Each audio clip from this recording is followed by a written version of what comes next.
essa série é o bezerro de ouro de alguns, falaram. Bom, mas a verdade é que as pessoas querem... Por que as pessoas estão defendendo a série em grande parte? Porque a obra do Tolkien virou um bem de consumo. A obra do Tolkien está sendo tratada agora como um produto a ser consumido. E as pessoas, esse espírito de fandom, trata como produto. Como se eu tenho que comprar os bonecos, eu tenho que comprar as coisas, né? E não é um produto a ser consumido. A obra do Tolkien, ela é valiosa na medida que ela representa algo de valioso. Na medida que ela representa uma cultura, na medida em que ela representa a beleza. Ela não é um produto de consumo. Então, quem está apegado ao produto vai perder o espírito da obra. Ele está mais apegado ao detalhe, né? Eu amo a obra do Tolkien. Por quê? Porque eu amo as batalhas, porque eu amo os... não é isso que é a obra do Tolkien.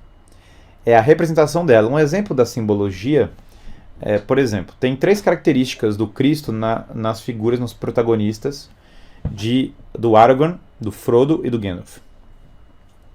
O Gandalf é como o profeta, porque ele anuncia o que vai acontecer, ele chama as pessoas para a sua vocação. O Aragorn é o rei, que unifica inclusive os elfos e os homens, os reinos, né? E o Frodo é como sacerdote, porque ele oferece o sacrifício. Então, os 3 passam por uma morte e uma ressurreição. O Aragorn desce até a mansão dos mortos para voltar como rei. Então ele vai lá e assim como Cristo desceu à mansão dos mortos e subiu.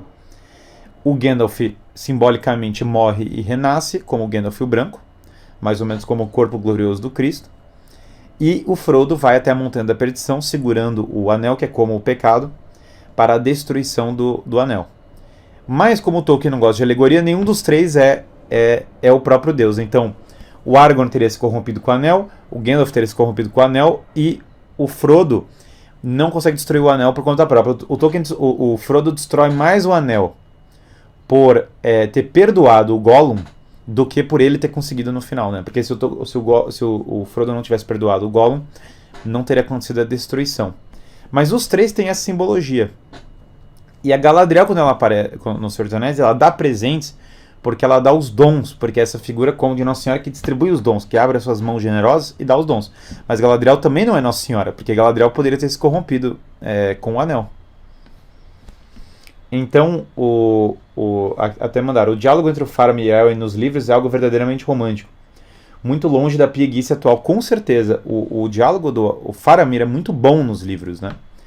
Ele não é como o Faramir do filme, que eles pioraram bastante. E esse romance do Faramir com a Elwyn é um arquétipo incrível de romance autêntico, né? O romance maior, uma das maiores histórias que até eu deixei proeminente no documentário, é Beren e Lúthien, que é o que está na tumba do Tolkien. Tolkien foi enterrado ali junto com a esposa, com Beren e Lúthien escrito no túmulo dele. A Lúthien, com certeza, seria um paradigma. Eu sabia que não... Quando falaram, vão adaptar parte do Silmarillion. Não dá para adaptar em parte do Silmarillion sem fiel a obra e não ser uma obra ultra tradicionalista. Imagina, eles vão contar o quê? Queda de Númenor? A Quenta Silmaril?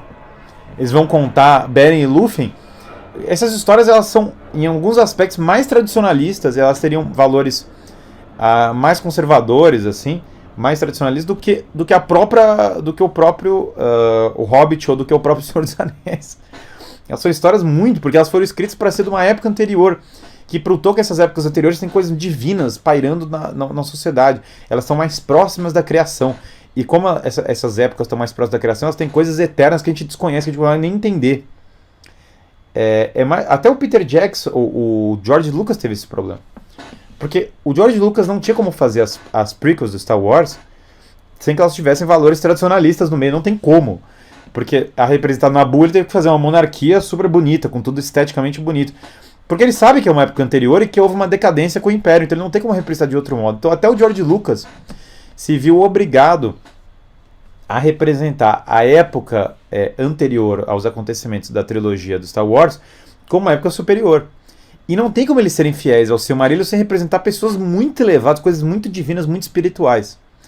Por isso que eles estão tergiversando da narrativa principal do Silmarillion. Por isso que eles não foram na narrativa central, porque não tem como. A história de Beren e Lúthien, ela não é compatível com os valores do feminismo, porque ela é uma história que a Beren, a Lúthien, se realiza, o Beren e a Lúthien, mas a Lúthien se realiza no romance dela, se realiza no casamento, se realiza na feminilidade, porque ela dança, e a beleza transparece, a luz do luar transparece quando ela dança. Mas quem que da série atual vai pegar e fazer a Galadriel dançar, vai fazer a Galadriel só amar uma coisa doce e delicada? Não é isso que eles estão buscando, né?